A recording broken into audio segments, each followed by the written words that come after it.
Bonsoir, bon arrivée. Vous aurez 4 minutes de plus parce que je suis un peu en retard.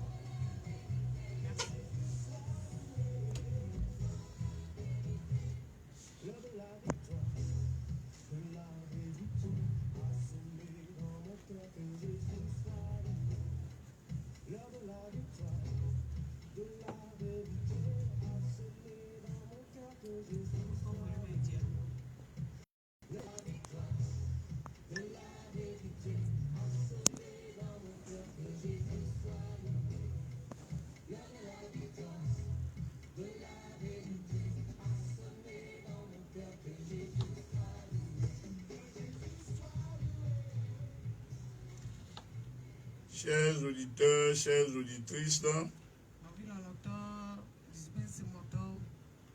nous vous saluons une fois encore dans le précieux et beau nom de notre Seigneur Jésus-Christ.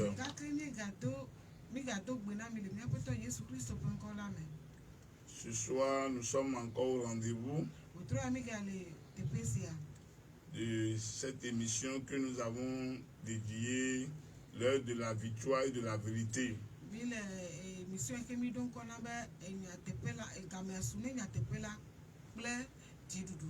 La Bible déclare que vous connaîtriez la vérité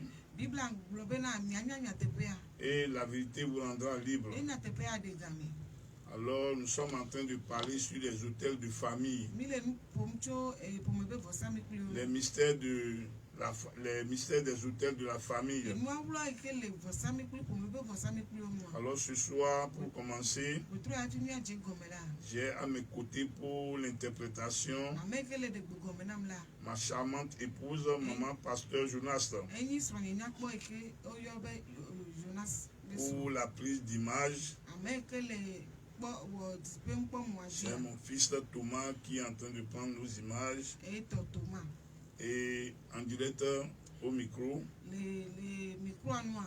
vous avez votre serviteur, le pasteur Jonas. Je voudrais vous dire que vers la fin de l'émission, vous pouvez m'appeler en direct.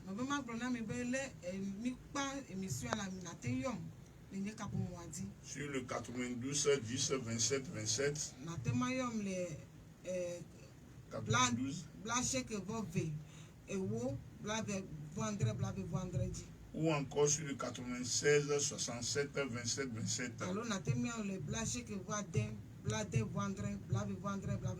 Maintenant, si vous voulez m'appeler sur mon numéro privé à la fin de l'émission, je suis sur le 91 31 99 17.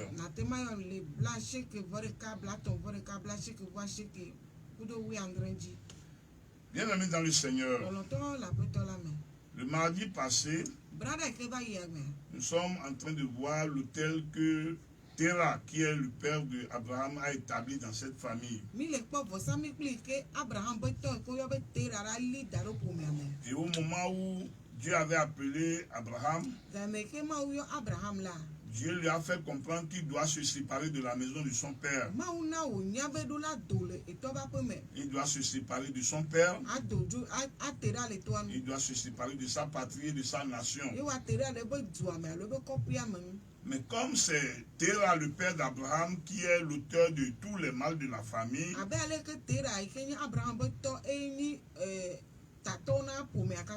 il a joué à l'hypocrisie avec Abraham. Et il a dit à Abraham que comme Dieu l'a appelé à Canaan,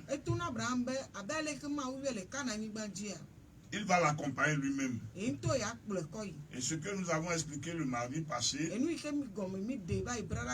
pour que ton autel tombe, il faut que tu te sépares des gardiens de l'autel. Ce soir, nous allons voir deux principales choses que Terah a érigées dans la famille d'Abraham.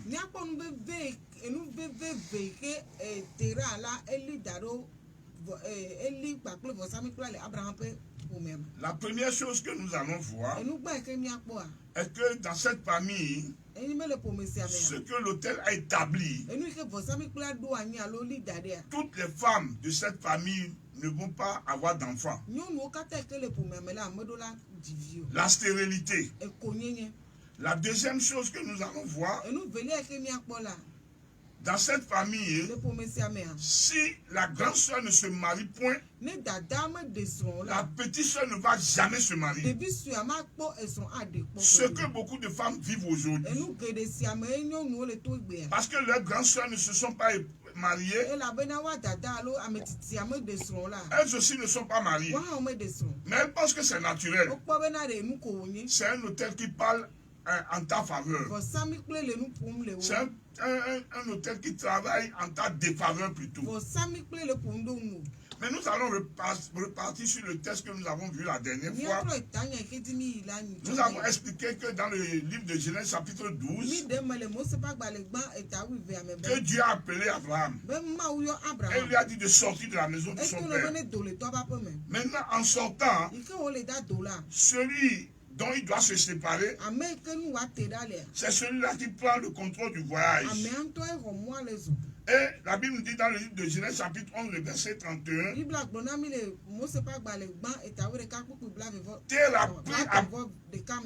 Terre a pris Abraham son fils et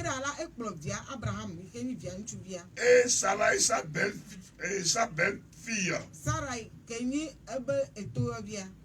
Il prend aussi l'autre qui est le fils de son fils.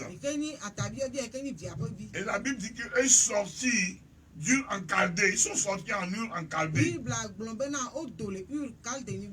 Au lieu d'aller maintenant à Canaan, ils sont venus s'installer à Charan.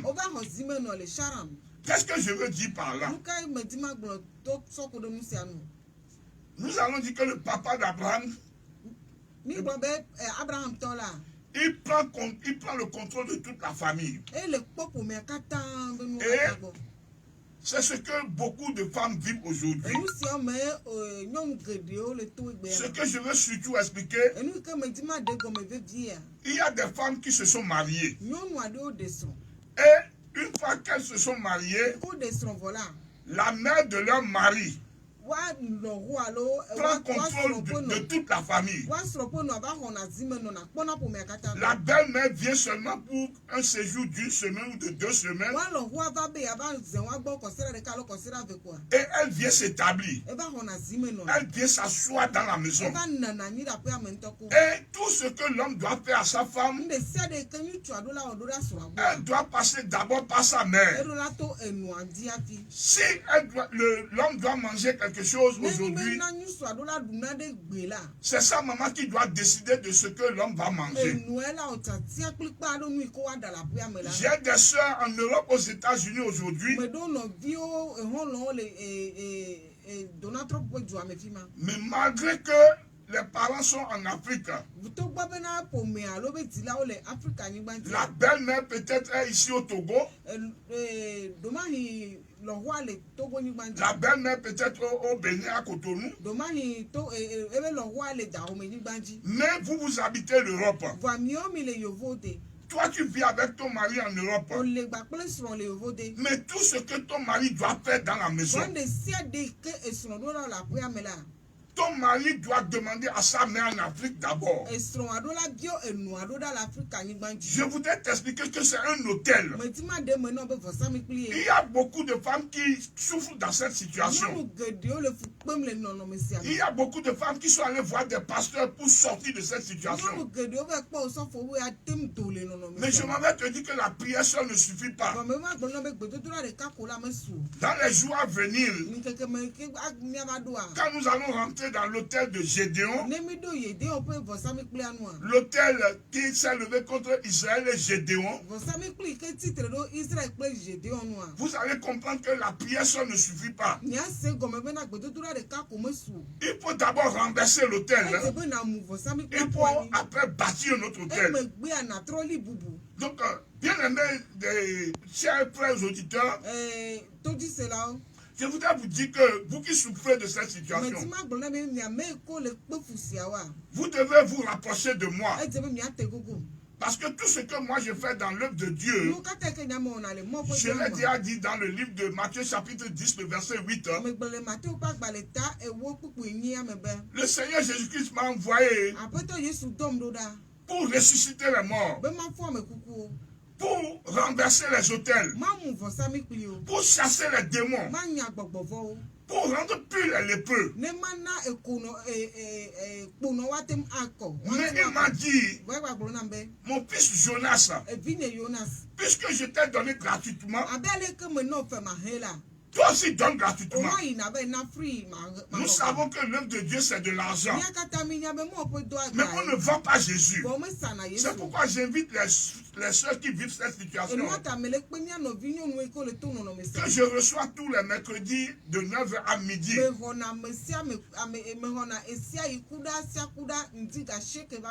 Dans l'église Mirevi, qui se situe entre le rond-point de Zanguera et le rond-point d'Amelenta. Je suis en face de l'école Aïka. Si tu arrives là-bas, tu demandes à l'église Mirevi. Et demain mercredi, par exemple, je suis là te recevoir. Donc je suis en train de dire que la situation que tu vis, c'est la situation que Sarah a vécue avec son beau-père. Et je vous ai expliqué mardi que Terah, qui est le père d'Abraham, il est de deux côtés pour Sarah, la femme d'Abraham. Premièrement, il est le père de Sarah. C'est-à-dire que Sarah étant la soeur de Abraham.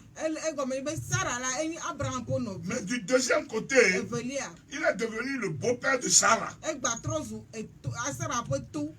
quand il les a conduits en allant vers Canaan, ils sont venus s'installer maintenant à Saram, qui est la croisée des chemins, pour détruire ta destinée, pour que tu n'aies pas la joie. Sarah n'a pas de joie. Je voudrais t'expliquer quelque chose ce soir. Dans la Bible, nous chrétiens, quand tu te maries, toi et ta femme seulement, vous avez le droit de vivre dans votre maison. Aucun beau-père n'a le pouvoir de venir s'installer auprès de vous. Nous savons que nous sommes des Africains. Nous avons nos problèmes. Mais normalement, quand le beau-père vient, au plus il va rester avec vous pendant 2 semaines. Et après, il va repartir chez lui. Quand la belle-mère aussi vient, elle peut venir rester 2-3 semaines. Mais une belle-mère ou un beau-père qui s'installe pendant une année, c'est pour détruire votre foyer. Qu'est-ce que la Bible nous montre? La Bible dit dans le livre d'Éphésiens chapitre 5, le verset 31, c'est pourquoi l'homme quittera son père et sa mère et s'attachera à sa femme, et les deux deviendront une seule chair. Chers auditeurs, voilà ce que la Bible dit. La Bible dit, vous deviendrez seulement une seule chair, pas une troisième personne au milieu de vous, pas quelqu'un qui vient influencer votre foyer. Et quand ça se passe, c'est des hôtels qui sont en train de détruire vos foyers. Si la femme veut faire quelque chose dans le foyer, elle doit prendre l'autorisation auprès de sa mère. Ce qui détruit beaucoup de foyers aujourd'hui, c'est des hôtels. Vous devez vous lever contre ces hôtels. Parce que les hôtels n'entendent pas seulement le langage de la prière. Il y a une manière de renverser les hôtels. Et il faudrait qu'on te montre comment il faut renverser les autels. Aujourd'hui, les chrétiens disent que Jésus a tout accompli à la croix de Golgotha. C'est vrai que Jésus a tout accompli à la croix de Golgotha. Mais cela ne concerne que lui-même. Toutes les promesses que les prophètes ont faites avant lui, quand Jésus est venu, il a tout accompli. Alors c'est ce que les gens ne comprennent pas. Tous les jours tu dis que Jésus a tout accompli. Mais regarde comment tu vis. Regarde ta souffrance là. Maintenant regarde ce que la Bible dit encore. Dans l'une d'Éphésiens chapitre 5 le verset 28. La Bible dit c'est ainsi que les maris doivent aimer leur femme comme leur propre corps. Tu dois vivre avec ta femme comme c'est toi-même. Quand ton père veut s'installer dans le foyer, c'est que c'est un hôtel qui est venu dans le foyer. C'est un sorcier qui est venu s'immiscer dans votre affaire pour détruire vos foyers. Alléluia. Amen. Alors, quand nous regardons la vie de Sarah et de Abraham, maintenant, quand ils ont fini par avoir un enfant, après que Dieu même puisse renverser leur hôtel, comme je vous l'avais dit le mardi passé, que Dieu a changé le nom d'Abraham. Dieu a changé le nom de sa femme Sarah. Et l'enfant Isaac qui devait naître, c'est Dieu qui lui a donné le nom. Maintenant, quand Isaac est né, pour que Isaac se marie, ce que Terah leur père semé, après que Abraham voulait coûte que son fils aille se marier dans la maison de son père. Et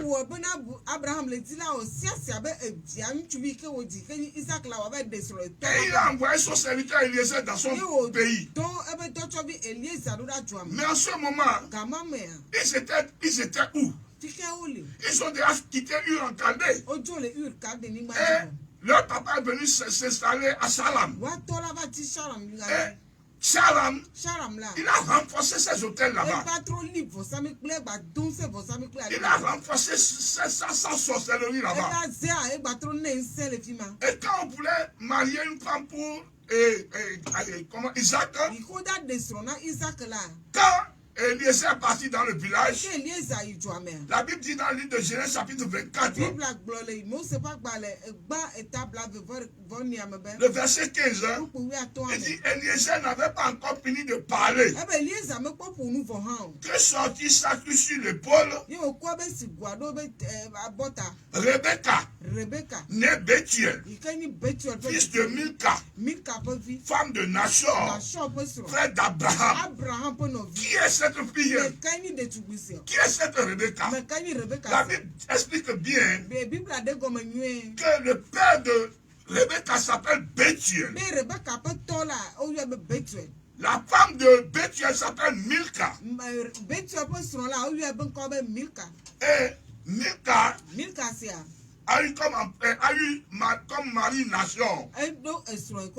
Ce Nachor est de même père qu'Abraham. Donc Rebecca va appeler Abraham grand-père. C'est cette femme-là qu'on a prise pour notre enfant Isaac. Dans le livre de Genèse chapitre 11, le verset 30, 11-30, nous avons vu que l'autel a fait que dans cette famille, Sarah n'avait pas d'enfant. Alors, quand ils ont pris cette femme Rebecca aussi dans cette maison, dans le livre de Genèse chapitre 25, le verset 21, ici la Bible dit que tellement qu'elle était restée sans avoir d'enfant, et que Isaac implora l'Éternel pour sa femme, car elle était stérile. solide. Maintenant, après que cet hôtel-ci soit renversé, ce Rebecca a eu 2 enfants. Il a pu faire des jumeaux. Et il a eu Jacob et Esaü. Jacob avait eu un problème avec son frère Esaü. Esaü avait décidé de tuer Jacob. Maintenant, Rebecca l'envoie encore chez son frère. Rebecca l'envoie chez son frère, même père, même mère qu'on appelle Laban. Dans le livre de Genèse chapitre 27, le verset 43, Rebecca dit à Jacob, maintenant mon fils, écoute ma voix, fiche Laban mon père. Mais où? À Charan. Là où l'hôtel est en train de faire ravage. Là où l'hôtel a décidé que vous n'allez jamais avoir des enfants. C'est là-bas que Rebecca envoie son fils Jacob. Et quand Jacob est allé là-bas, Jacob est allé trouver les enfants de l'enfant de Laban. Elle a trouvé la petite fille de Laban qu'on appelle Rachel. Elle dit voulait se marier avec Rachel. Et il a travaillé 7 ans pour payer la dot de Rachel.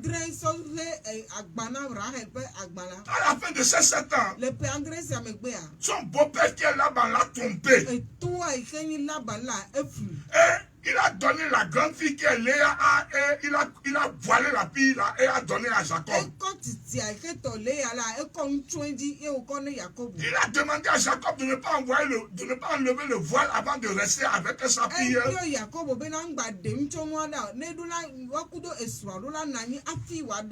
lendemain, quand Jacob a enlevé le voile, la femme pour laquelle il a travaillé pendant 7 ans, c'est pas elle qui est sous le voile. Il a trompé Jacob.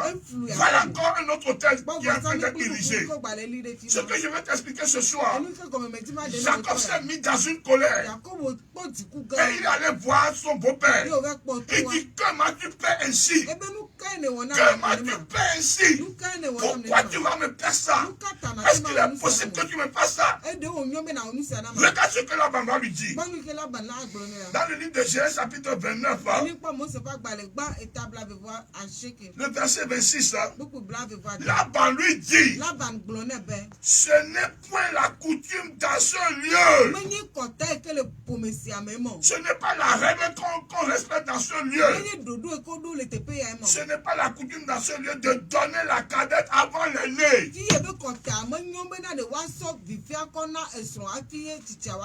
Ma fille, voilà encore un autre hôtel qui travaille dans ta vie. Et c'est ce qui s'est passé autour dans la maison du sacrificateur de Mandia. Et là-bas, Jétro, qui avait 7 filles, parce que la dame ne s'est pas mariée, les 6 autres ne se sont pas mariées. Si vous êtes 10 filles dans ta famille, si la grande soeur ne s'est pas mariée, l'hôtel veut plus que toi qui te maries. Je reprends. Là-bas dit, ce n'est pas la coutume dans ce lieu de donner la cadette avant l'aîné.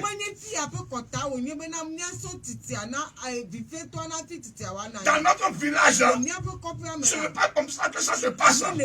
Si la grande soeur ne s'est pas mariée, toi tu ne peux jamais te marier. C'est pourquoi jusqu'à aujourd'hui, les gens viennent pour préparer la dot avec toi. La semaine on va payer ta dot. Parce que la grande soeur ne s'est pas mariée. Le mari va désister. Et c'est l'hôtel qui travaille dans la vie de l'homme. Et plusieurs fois, beaucoup d'hommes ont déjà fait de promesses de mariage.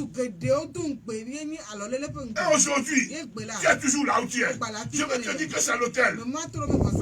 Je t'invite à partir de demain mercredi, 9h, à l'église Mirevi. Rencontre-moi et nous allons travailler sur les hôtels.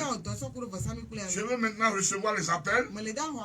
Si tu ne comprends pas quelque chose, tu peux appeler sur le 92 Vous pouvez appeler ça en français aussi. Le 92 10. 92 10. 27 27. 27 27. 96 67 27 27 27. Si tu veux m'appeler en privé, 91 31 99 17. Je reçois vos appels maintenant.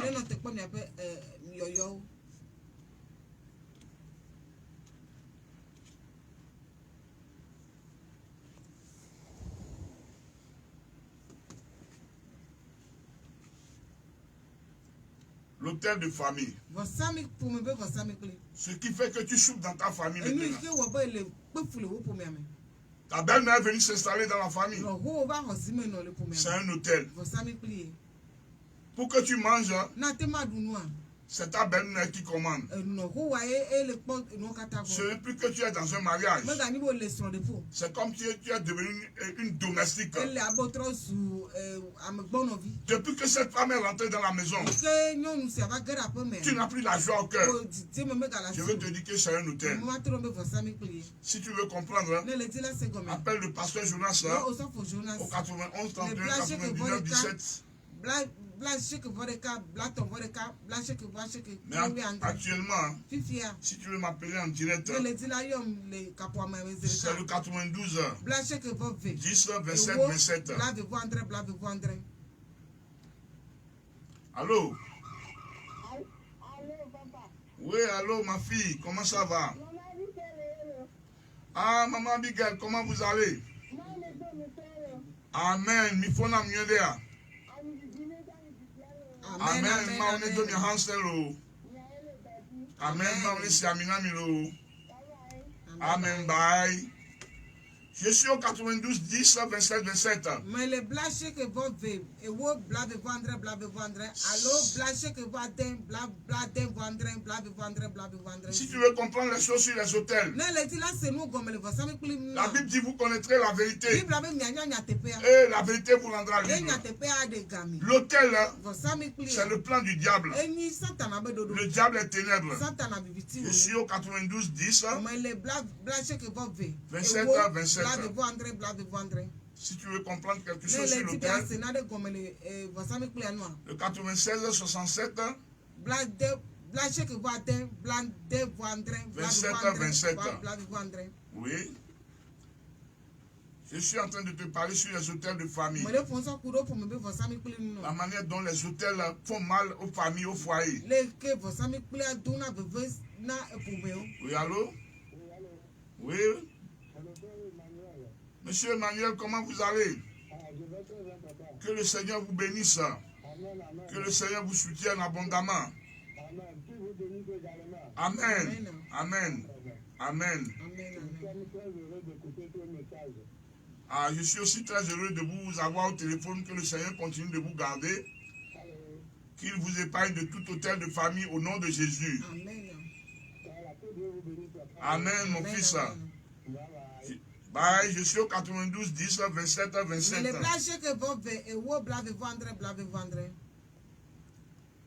Je suis en train de te parler sur les hôtels de famille. Le 96 67 27 27.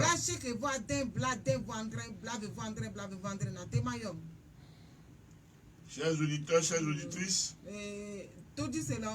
si tu veux m'appeler en privé, je suis au 91 31 99 17. 91 31 99 17. 91 31 99 17.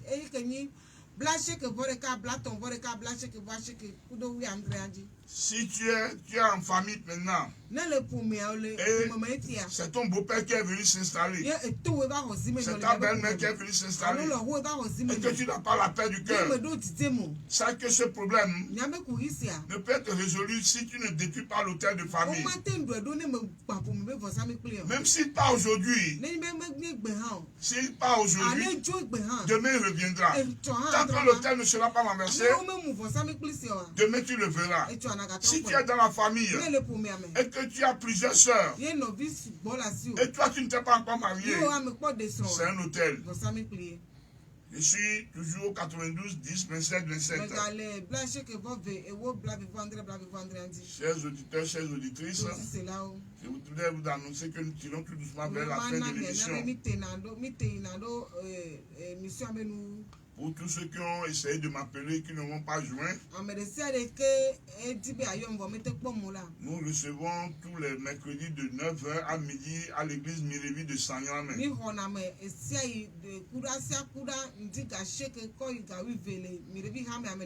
Si tu as une préoccupation, nous recevons gratuitement.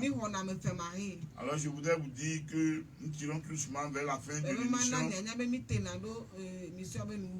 Et si Jésus ne revenait pas, je voudrais vous dire que le mardi prochain, nous allons nous retrouver à la même heure, à partir de 20h30. Que le Seigneur vous garde, que le Seigneur vous bénisse. À mardi prochain. Bye bye.